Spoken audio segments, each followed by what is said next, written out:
할렐루야. 오늘도 거룩하고 복된 주일 하나님 앞에 나와 예배를 드리는 우리 모든 성도님들 심령과 가정과 직장과 생업 위에 우리 하나님께서 공급해 주시는 특별하신 은혜와 축복, 또 영상으로 예배를 드리는 모든 분들에게도 주의 은혜가 함께 하시기를 주님의 이름으로 축원합니다.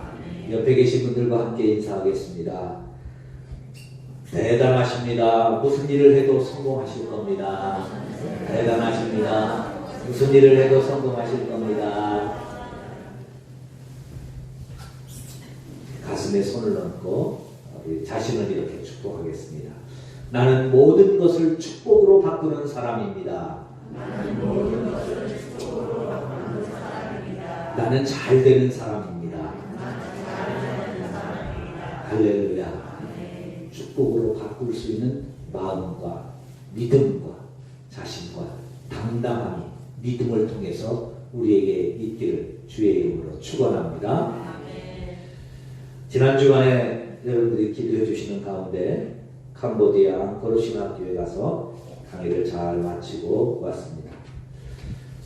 가보니 약 한 35명 정도 되는데 참석은 27명이 참석을 했습니다. 목회를 하는 학생들이 한 16명이고 나머지는 그 가족들 또 그 교회의 사역자들이 모여 있었습니다. 통역을 통해서 강의를 하려고 하니까 힘든 부분이 많이 있었고 강의실도 없이 그냥 이렇게 예배를 하고 그냥 책상을 놓고 앉아서 강의를 합니다. 옆에 부속 방이 있어서 기숙사라고 방이 있는데 방이 2칸입니다. 그래서 한 방에 10명씩 남자 10명, 여자 10명, 학생은 7명이지만 이제 밥 요리해 주시는 분, 이제 이런 분들 이제 계셔서 한 10분 이렇게 그곳에서 함께 숙소에 머물면서 한 주간 동안 합숙을 하면서 공부를 하고 있었습니다. 에어컨은 생각도 못하고요. 선풍기 그 전쟁에 달리도 6대 있는데 그 중에 한 대는 또 고장나서 안 돌아가고 창문 다 열어놓고 공부를 합니다. 대예배를 드리는데 앉아서 이제 대예배를 드리는데 학장님 설교를 하시는데 앞에 십자가가 있는데 십자가 옆에 뭐 요만한 검은 게 있어요. 그래서 예배 마친 다음에 저게 뭔가 하고 이제 보려고 보니까 없어졌어요. 그래서 물 같은 도마뱀이 있더라고요. 그래서 성전에도 도마뱀이 돌아다니고 기숙사 더우니까 다 기숙사에는 거기는 기숙사에는 선풍기도 없어요.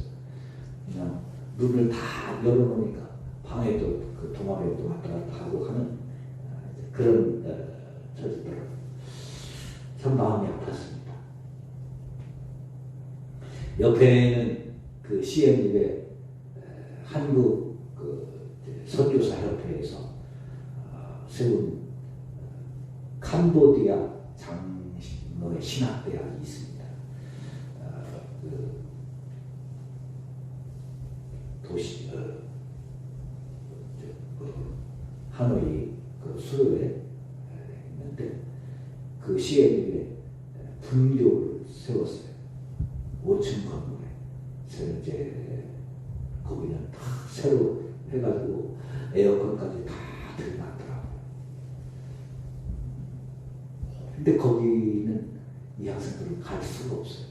돈이 없어서.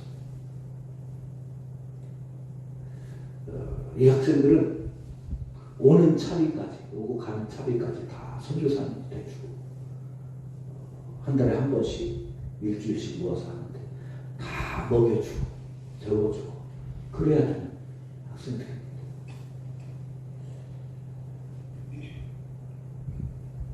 통역을 하는 학생이 있는데 이름이 짠사예요. 짠사. 이름이 기억나시면 한번 기도해 주세요. 짠사. 22살인데요.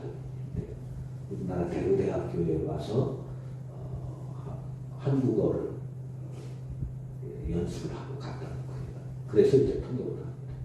임신을 가지고 배가 이만큼 나왔는데 통역 하루 종일 통역을 하는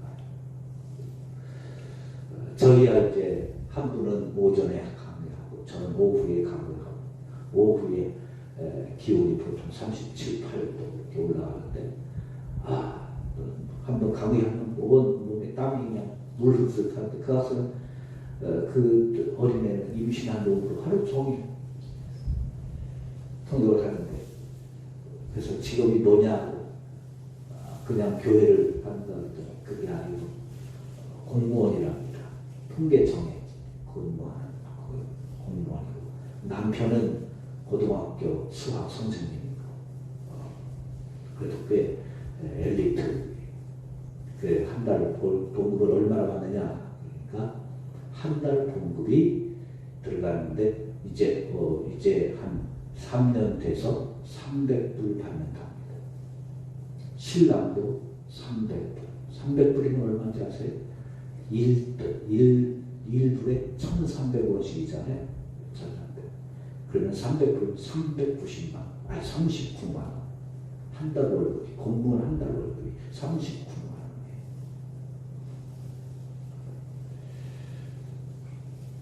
그러니까 국가에서 이중직을 허용하는 거예요. 그래서 틈나면 아르바이트하면 휴가 내고 돈 벌러 가거든. 그래 공무원들이. 이 학생은 한 주 동안 강의가 있으니까 휴가 내고 저기 하러 간다고 와가지고 이제 와서 봉사에 하는 겁니다.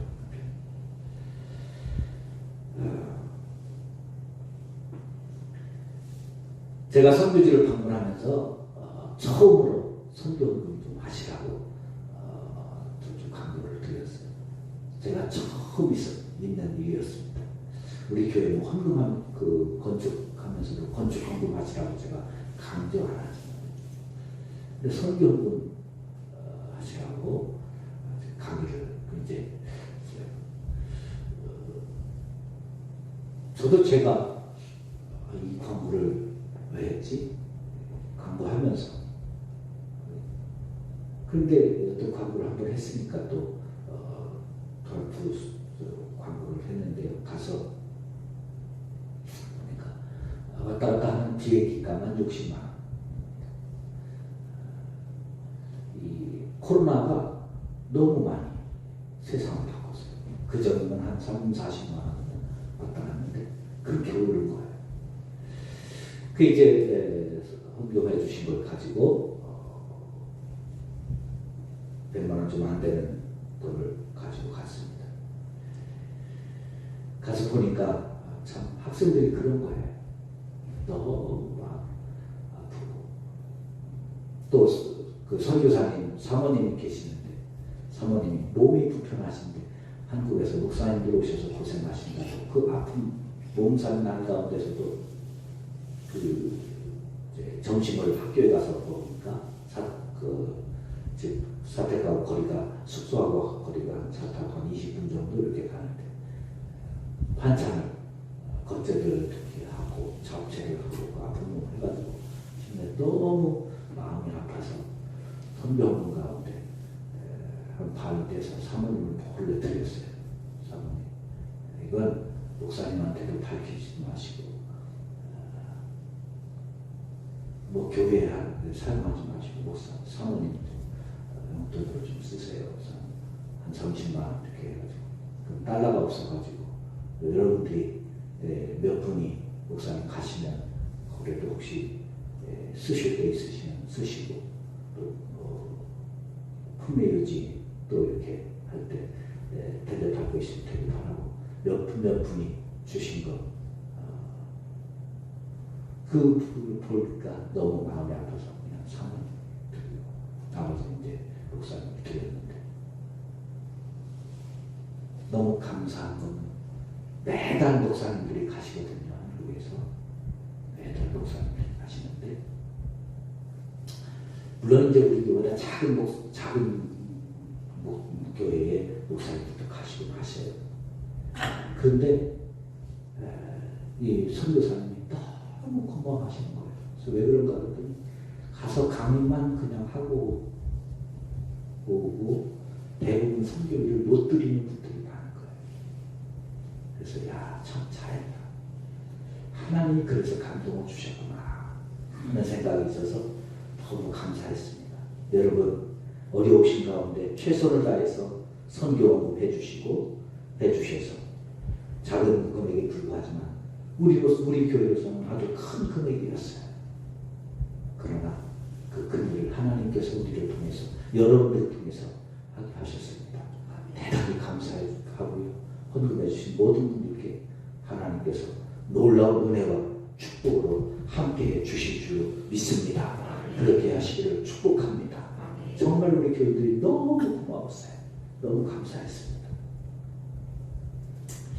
지난 7주 동안 호되게 말씀하시는 예수님의 질책과 저주의 말씀을 들었습니다. 바리새인들을 향해서 화 있을 진저라고 말씀하면서 7가지 아주 조목조목 그들의 잘못된 신앙과 삶에 대해서 질타를 하시면서 말씀하셨습니다. 그런데 놀라운 것은 그 설교 말씀을 예루살렘 성전에서 하신다는 거예요. 성전에서. 제가 우리 교인들을 생각하면서 캄보디아 갔다 와서 우리 교인들을 생각하면서 마음에 든 것은 정말 우리 교인들을 축복하고 우리 교인들이 다 복을 받을 때입니다. 복을 받아야 됩니다. 그게 너무너무 간절했거든요. 여러분 예수님이라고 안 그러셨겠어요?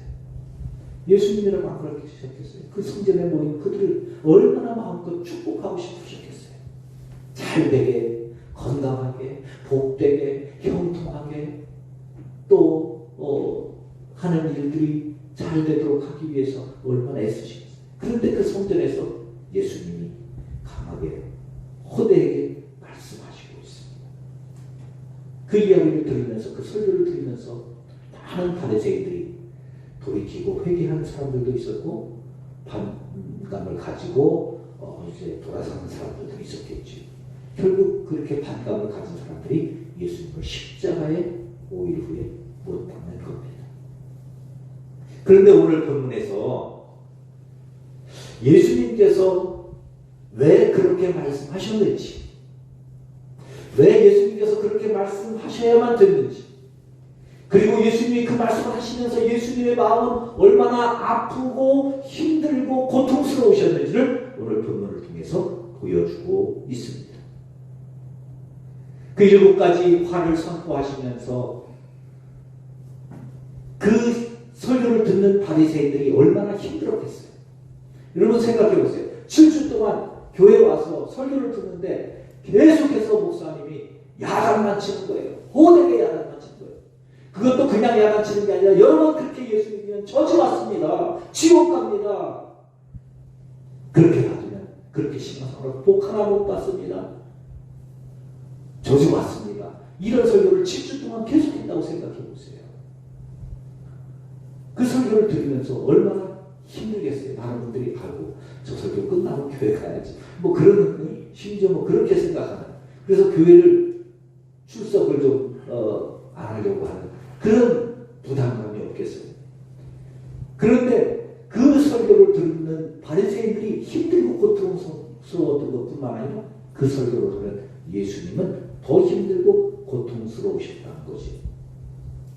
그래서 예수님은 오늘 본문을 통해서 왜 그렇게 설교하셔야만 됐는지, 그리고 그것을 그렇게 말씀하실 이유가 무엇인지를 우리에게 가르쳐 주고 있습니다.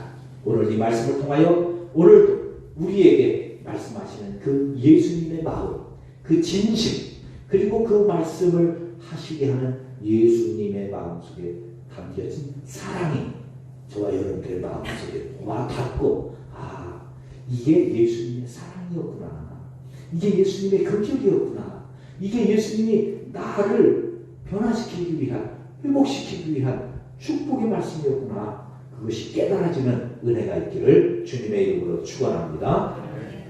먼저 우리 모든 성도님들은 하나님의 은혜의 날개 아래 거하시는 은혜가 있기를 주의 이름으로 축복합니다. 한번 따라해 보실까요? 하나님 하나님, 나는 하나님 날개 아래 거하고 싶습니다. 할렐루야. 오늘 본문 37절에서 이렇게 말합니다. 예루살렘아 예루살렘아 선지자들을 죽이고 내게 파송된 자들을 돌로 치는 자여, 암탈기 그 새끼를 날개 아래에 모음같이 내가 내 자녀를 내 날개 아래에 모으려 한 일이 몇 번이더냐. 예수님께서 바리새인들을 향해서 화를 선포하시면서 7가지 조목조목 그들이 잘못되고 그들을 책망하고 그들을 호되게 질책하시는 그 이유가 뭐냐? 지금 그들은 마귀에게 노출되어 있다는 거예요. 마귀에게 노출되어서 마귀의 공격의 주 대상이 되어져 있다는 겁니다. 마귀가 그들의 영혼을 잡아서 지옥으로 끌고 가고 있다는 거예요. 그런데 바리새인들은 그걸 모르고 있어요. 나는 예수를 잘 믿고 있으니까 이렇게 믿으면 천국 간다고 생각을 하고 있는 거예요. 여러분, 이게 얼마나 위험한 상황이에요. 내 영혼은 지옥으로 가고 있는데 나는 천국 가고 있다고 생각하는 거예요. 이게 얼마나 위험한 상황이에요. 그러니까 보다 못한 예수님이 그러면 안 되니까 7가지 화를 계속해서 말씀하시면서 이거는 지금 너희를 책망하는 것이 아니라 질책하는 것이 아니라 너희를 내 날개 아래에 품어서 마귀로부터 보호하기 위하여 지옥 가지 않도록 너희 삶에 저주가 임하지 않도록 하나님의 축복으로 감싸기 위한 몸부림이셨다는 거예요. 그게 주님의 은혜라는 거예요. 병아리들이 마당에서 놀고 있을 때 매나 새매나 독수리나 이런 것들을 멀리서 노려오잖아요. 그들이 시력이 얼마나 좋은지 저도 어릴 때 보면 매나 이런 것들이 높은 데서 빙빙 돌아요. 뭔가를 하나 노리고 있는 겁니다. 빙빙 돌아요. 그러다가 막 뭐 놀고 있는 닭이나 병아리 이런 걸 최대는 쏜살같이 내려와가지고 잡아가지고 그때 그것을 아무것도 모르고 놀고 있다가 매나 이런 것이 내려오면 어미 닭은 그걸 알고 꼬꼬꼬꼬 하면서 병아리들을 불러옵니다. 그러면 새끼 병아리들은 날개를 팍 파고 들어가죠. 지금 그렇게 못다는 거예요. 마귀가 쏜살같이 그들의 영혼을 노리고 달려올 때 어미 닭이 내 몸은 다쳐도 내 자녀들을 보호하기 위하여 날개 아래 모으고 있다는 것입니다. 그런데 여러분, 그 날개에 모으려고 하는 유대인들의 신앙 상태가 어떤 상태입니까? 그들이 나는 지금 예수를 잘 믿고 있다고 생각하고 있는 그들의 신앙 상태가 어떤 상태였는지 아세요? 37절 보세요. 예루살렘아 예루살렘아 선지자들을 죽이고 내게 파송된 자들을 돌로 치는 자여 그랬습니다. 그들은 신앙생활을 하고 있다고 하는데 예수님이 말씀하는 거예요. 하나님이 보낸 종들을 죽이고 선지자들을 죽이고 오히려 돌로 치고 있다는 거예요. 배척하고 있다는 거죠. 배격하고 있다는 거죠. 하나님과 관계없는 하나님의 일을 방해하는 지금 그런 일을 하고 있다는 겁니다. 그럼에도 불구하고 그들이 구원받아야 되기 때문에 그들이 천국 가야 되기 때문에 그들이 하나님의 자녀가 되어야 되기 때문에 하나님 지금 주의 말씀을 통해서 하나님의 은혜의 날개 아래로 부르고 계신다는 겁니다. 지금 이 설교를 듣고 있는 바리새인들과 서기관들은요, 하나님의 은혜 가운데 구원을 받은 택함받은 하나님의 자녀들입니다. 직분자들입니다. 사명자들입니다. 처음에는 이들이 하나님을 잘 믿고 잘 따르고 신앙생활을 잘 하던 사람들입니다. 그런데 시간이 지나면서 신앙생활이 습관화되어져 가면서 석고처럼 굳어갔습니다. 옥토와 같던 마음들이 자신도 모르는 사이에 점점 길과 같이 되고 돌밭과 같이 되고 가시 떨기 밭처럼 변해가고 있고 변질되어져 가고 있는 거예요. 그런데 그렇게 자기들의 신앙이 변질되어져 가는 것은 본인은 모르고 있는 거죠. 호는 모르고. 여러분, 신앙은요, 변화되어야 합니다. 할렐루야. 할렐루야. 예수 믿으면서 변화되어야 된다. 바뀌어야 된다. 그 말입니다. 여러분, 예수 믿으면서 내 자신이 바뀌도록 부단히 기도하시고 애쓰고 영성훈련에 참여하셔야 됩니다. 그래서 우리 교회에서 감사 1,000번째, 복음서 1,000도 운동을 하는 이유가 거기 있는 거예요. 왜? 그래야 변화되는 거예요.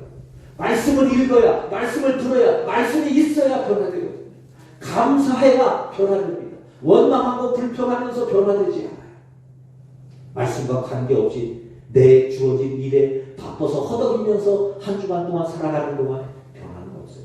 30년, 50년, 100년을 믿어도 변화되지 않습니다. 변화되지 않으면 반드시 변질됩니다. 지금 바리새인들의 신앙이 그런 거예요. 그래서 그들의 신앙이 변질됩니다. 감사를 잃어버리고 은혜를 잃어버리고 설교를 들어도 설교를 듣는 건지 딴 생각을 하는 건지 말씀이 마음에 들어오지 않아요. 감동이 되지 않아요. 감화가 되지 않아요. 그래서 그냥 오늘 예배 드리는 것이지 말씀이 내 마음에 새겨지지 않아요. 예배를 드리면서도. 여러분, 이게 얼마나 충격적인 것인지 아세요? 여러분들이 교회에 와서 예배를 드리는 가운데 설교를 통해서 단 한마디라도 그것이 내게 은혜가 되고 내가 생명이 되고 내게 찔림이 되고 내가 나의 삶에 심기어지지 않으면 나는 그냥 예배를 드렸다고 생각하죠. 설교 시간에도 설교를 통해서 이 30분 설교하는 가운데서도 하나님의 말씀을 들으면서도 내 마음에 찔림과 변화가 회개가 없는데 언제 내가 하나님 앞에 회개하겠어요? 언제 내가 하나님 앞에 변화되겠습니까? 밖에 가서 친구들 만나면서 얘기하면서 변화되겠어요? 회사 생활하면서 회사에 가면 회사에 있는 사람들이 너 예수 믿는 사람인데 그렇게 예수 믿으면 안 되잖아? 잘 믿어야 되잖아? 그런 얘기를 하겠습니까? 그래서 내가 변화되겠어요?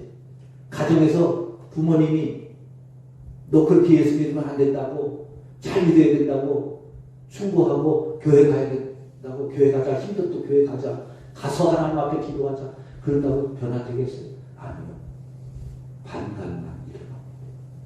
그래서 예배 때 여러분 집중하셔서 뭔가 한 가지라도 내 마음에 찔림이 되도록, 변화가 되도록, 새김이 되도록, 내 마음에 하나님의 말씀이 심기어지도록 하나님의 말씀을 집중해서 들으실 수 있기를 바랍니다.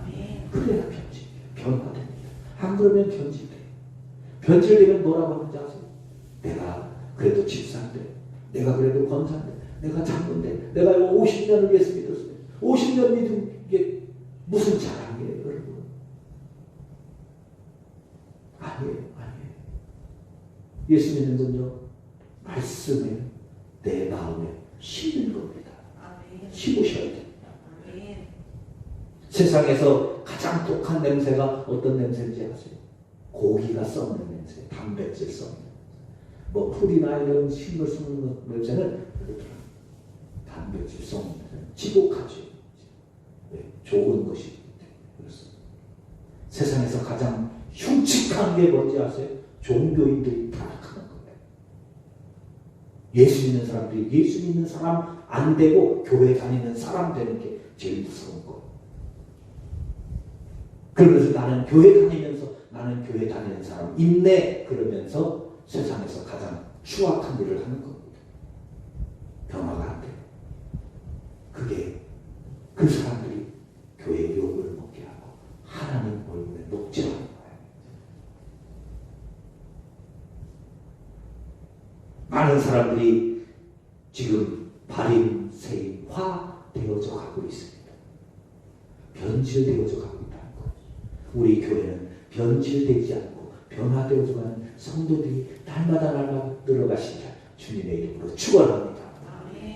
주님의 이름으로 부탁을 드립니다.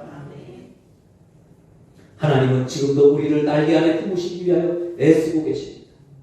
성경에 이 날개라는 단어가 제일 처음에 나오는 게 창세기 1장 2절입니다. 땅이 혼돈하고 공허하며 흑암이 깊음 위에 있고 하나님의 영은 수면 위에 운행하시니라 할 때 그 운행이라는 단어가 날개라는 단어.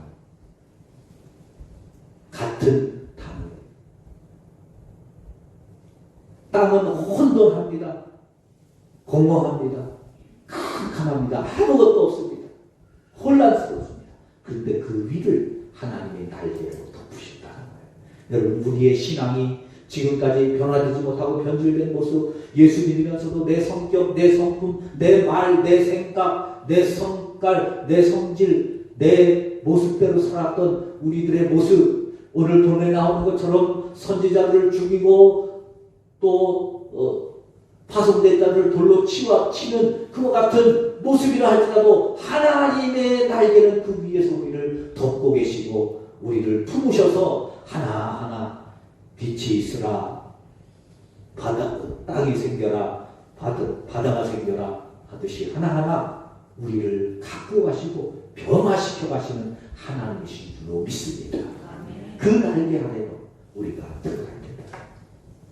또 출애굽기 19장 4절에 내가 애국 사람에게 어떻게 행하였음과 내가 어떻게 독수리 날개로 너희를 넘어 내게로 인도하였음을 너희가 보았느니라. 하나님은 우리를 구원하실 때에도 날개를 펼치신다는 거예요. 그래서 그 구원의 날개로 업어서 우리를 구원하신다고 말씀합니다. 그러니 하나님의 은혜의 날개 아래 거하는 것은 하나님이 나를 변화시키고 나를 새롭게 하셔서 그리스도 안에 있는 새로운 피조물로 만들 뿐만 아니라 우리를 구원하실 때도 날개 아래로 모으시는 거예요. 그래서 우리 구원받는 자녀들은 하나님의 날개 아래 거해야 될 줄로 믿습니다.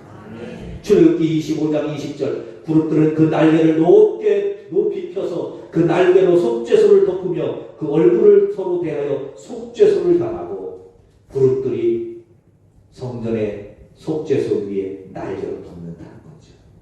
하나님의 날개로 우리의 죄를 덮어주신다는 거예요. 그래서 우리가 예수 그리스도 안에 있을 때 이 날개 아래 거할 때 하나님 우리를 모든 죄를 용서하시고 구원하시고 우리를 변화시켜 가시는 줄로 믿습니다. 룻기 2장 12절에 오면 룻이라는 여인이 나오죠. 모압 여인입니다. 이방 여인입니다. 그런데 유대인하고 결혼을 했어요. 그래서 하나님과 관계가 됐습니다. 그래서 남편이 얼마 못 살고 남편이 죽어버렸어요. 그런데 시어머니가 자기 고향으로 이스라엘로 떠나간다는 거예요. 룻은 모압 여인이기 때문에 모압에서 살아서 그곳에서 결혼했는데 남편도 죽고 없고 시어머니는 자기 고향으로 자기 나라로 돌아간다는 거예요. 이 룻은요 시어머니를 따라갈 이유가 없어요. 이제. 그렇잖아요. 남편도 없지. 시어머니는 다른 나라로 간다지. 그 고향에서 시어머니도 너도 이제 여기서 아직 젊고 결혼한 지 이제 얼마 안 되고 나이도 20대 초반이고 그러니까 여기서 또 시집 가서 사는 거라. 그러면서 간 이 룻이요 굳이 시어머니를 따라갑니다. 시어머니 따라가봐야 그 먼 타지에서 시어머니 섬겨야 되는 거잖아요. 공양해야 되잖아요. 근데 그곳에 가서 보아스를 만납니다. 근데 그 보아스를 만날 때 성경은 보아스를 향해서 룻에게 이렇게 말합니다. 보세요. 여호와께서 내가 내게 행한 일에 보답하시기를 원하며 이스라엘의 하나님 여호와께서 그의 날개 아래에 보호를 받으러 온 내게 온전한 상 주시기를 원하노라. 할렐루야. 룻은 인간적인 책임의식 홀로 된 시어머니, 나이든 시어머니 가면 뭘 어떻게 살아? 젊은 내가 가서 그래도 섬겨야 되지 않나? 그래서 왔는데 이 룻은 시어머니를 생각해서 사랑해서 그래도 섬겨야 되겠다고 온 거예요. 그런데 성경은 뭐라고 말하냐면 여호와의 날개 아래 보호를 받으러 온 내게 그렇게 표현합니다. 하나님 앞에 보호를 받으러 온 사람으로 여기는 거예요. 여러분 오늘 우리가 하나님 성전에 나왔어요? 교회 나왔어요? 어떤 마음으로 나오셨습니까? 어떤 마음으로 나오셨든지 어떤 처지에서 나오셨든지 하나님은 여러분들을 어떻게 생각하시느냐? 내 은혜의 날개 아래 보호를 받으러 왔구나. 내가 저들을 보호해야지. 내가 저들을 구원해야지. 내가 저들을 용서해야지. 내가 저들을 내 자녀로 삼아야지. 그래서 우리를 품어주시는 줄로 믿습니다. 우리를 그렇게 보시다는 거죠. 토머스 왓슨이라는 사람은 이렇게 말합니다. 그리스도의 날개는 우리를 숨기기도 하시고 치유하기도 하십니다. 만약 하나님의 강력한 황금 날개로 그 종들을 덮어주시고 보호해 주시지 않으면 그들은 마귀와 그 부하들에게 금방 잡혀먹고 말 것입니다. 그래요. 하나님의 은혜의 날개로 우리를 보호하시지 않으면 우리는 금방 사탄의 마귀의 귀신의 먹이가 되어져 간다는 거죠. 그래서 시편 91편 4절에서 말합니다. 그가 너를 그의 깃으로 날개로 덮으시리니 내가 그의 날개 아래에 피하리로다. 하나님의 날개가 피할 수 있게 되고 그 아래에서 보호를 받게 된다는 겁니다. 하나님의 은혜의 날개 아래에서 보호받는 우리 모두가 되시기를 주님의 이름으로 축원합니다. 그런데 하나님은 우리를 품에 안으실 때 한 번, 두 번 안으시는 것이 아니죠. 이렇게 말합니다. 내가 내 자녀를 모으려 한 일이 몇 번이더냐? 몇 번이더냐? 한두 번이더냐? 아니라는 거죠.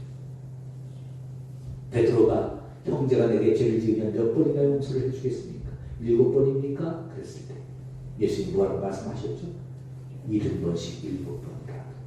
여러분 용서하는 일에 그만큼 말씀한다면 하나님 우리를 사랑하는 일에 몇 번을 하시겠습니까? 한두 번이 아니라 끊임없이 계속해서 우리를 보호하시고 인도하시고 지키시고 택하시기 위하여 끊임없이 우리를 노력하신다는 사실을 믿으실 수 있기를 바랍니다. 우리가 전도 받을 때도 보면 하나님이 우리한테 너 교회 가자, 예수 믿어라 할 때 한 번 하고 아니 나 교회 안 가요. 그러면 그 이후에 나한테 전도하는 사람이 없나요? 아니죠. 그래도 끊임없이 계속해서 전도하는. 그게 뭐예요? 하나님이 우리를 품으시는 거예요. 계속해서. 너는 내 날개 아래 품 안에 있어야 된다. 와야 된다. 그래야 너의 삶을 내가 보호한다. 너를 지킨다. 말씀하시는 거죠. 탕자의 비유를 통해서도 끝까지 지켜주시는 하나님의 사랑을 보여주십니다.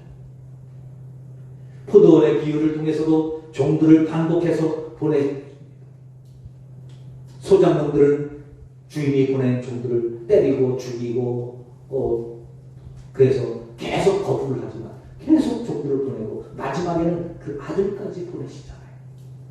그게 지금 날개로 쉬지 않고 품으신다는 거지. 예수님은 요한복음 5장 17절에서 아버지께서 지금까지 일하시니 나도 일한다고 하면서 쉬지 않고 지금도 우리를 위해서 일하고 계시는 것을 보여주고 있습니다.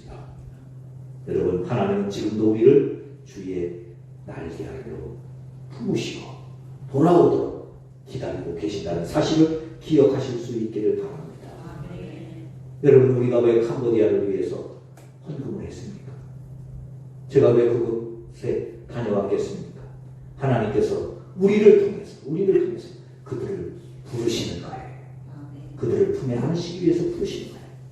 우리도 그렇게 부름 받았거든요. 패역한 이스라엘을 부르시듯 부정한 이스라엘을 부르시듯 지금도 연약한 우리를 부르시고 우리를 하나님의 은혜의 날개 아래로 품고 계시는 하나님의 사랑을 오늘 이 시간에 만나실 수 있기를 바랍니다. 존 라일은 이 말씀을 이렇게 해석합니다. 예수님은 종교적 바리새인들의 패역한 죄를 지적하시면서도 그들을 향한 하나님의 동정과 자비를 보게 됩니다. 아직도 구원받지 못한 사람들에게 하나님은 동정과 자비의 마음을 품고 계시면서 그들이 실패하는 이유는 그들의 의지가 부족하기 때문이 아니라 사랑이 하나님의 사랑 안에 거하지 못하기 때문이라고 말하고 있습니다. 하나님은 지금도 우리를 찾고 있습니다. 부르고 계십니다. 그들을 보여주시고 지금도 우리를 주의 품에 주의 날개 아래 품으시면서 내가 내 자녀를 내 날개 아래 모으려 한 것이 몇 번이더냐 지금 우리를 부르고 계시는 것입니다. 하나님이 택하시는 사람, 하나님이 부르시는 그 사람이 바로 하나님의 부르심에 응답한 저와 여러분들인 줄로 믿습니다. 그 하나님의 사랑 안에 오늘도 거하며 살아가실 수 있기를 바랍니다. 하나님의 날개 아래 거하는 자들에게 주시는 축복이 무엇입니까? 이사야 55장 1절에서는 이렇게 말합니다. 오라 너희 목마른 자들아 물로 나가오라. 돈 없는 자도 오라. 너희는 와서 돈 없이 값없이 와서 포도주와 젖을 사라. 풍성한 쉼을 주시겠다는 거죠. 마태복음 11장 28절 수고하고 무거운 짐진 자들아 다 내게로 오라. 내가 너희를 쉬게 하리라. 내 날개 아래 와서 쉬라는 것입니다. 지금도 변함없이 우리를 사랑하시고 우리를 부르시는 주님, 그 주님을 나의 구주로 영접하고 나의 구주 되신 그 예수님이 나에게 공급해 주시는 힘으로 오늘도 우리의 몸에, 우리의 마음에, 우리의 삶에 치유와 회복과 돌보심과 보호하심과 용서가 임하실 수 있기를 주님의 이름으로 축원합니다. 사도행전 13장 48절 이방인들이 듣고 기뻐하여 하나님의 말씀을 찬송하며 영생을 주시기로 작정된 자는 다 믿더라. 다 믿더라. 하나님의 은혜가 우리 모두 가운데 임하여 이 믿음의 은혜로 들어가실 수 있기를 바랍니다. 사랑하는 성도 여러분, 하나님은 지금도 우리를 하나님의 날개 아래로 불러 모으십니다. 그 은혜의 날개 아래 들어가는 저와 여러분들이 되실 수 있기를 바랍니다. 그리고 그 부르심은 저와 여러분들을 통해서 계속되고 있습니다. 이것이 바로 우리가 또 복음을 전하는 전도를 해야 하는 이유이기도 합니다. 하나님은 지금도 변함없는 사랑으로 주의 날개 아래 한 영혼이라도 더 모으시기 위하여 긍휼을 베푸시고 우리를 통하여 그 일을 이루시기를 원하시는 것입니다. 붕어빵 전도나 또 우리가 전도지를 나누며 또 건빵을 나누며 전도용품을 나누며 전도하는 이유, 바로 우리를 통하여 그들을 품에 안으시기를 간절히 소원하시는 하나님의 사랑이 거기에 담겨져 있는 것이죠. 저와 여러분들을 통하여 우리를 부르시는 하나님 안에서 참된 안식과 평강의 축복을 누릴 뿐만 아니라 그 사랑의 부르심을 전하는 복된 전도자들로 쓰임받는 우리 모두가 되시기를 주님의 이름으로 축원합니다.